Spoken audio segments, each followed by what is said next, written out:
How to download Ali Bank app on your iPhone. So let's get started.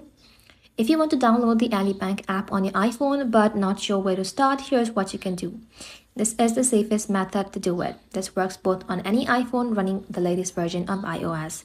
So for that, first of all, unlock your iPhone and then open up the App Store. In the search bar, you want to go ahead and simply search for Ali Bank. And just click that, look for the official app that is called Ali Bank Auto and Invest. Tap onto it.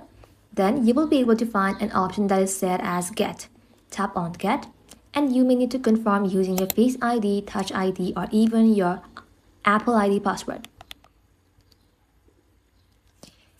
Wait a few seconds for the app to install, and once done, you can simply tap on Open. The app is free to download and lets you manage your bank account, transfer money, and even deposit check directly from your phone. That's it. You are ready to start banking on your iPhone. Thank you all for watching. If this video was helpful, consider subscribing to our channel and liking this video.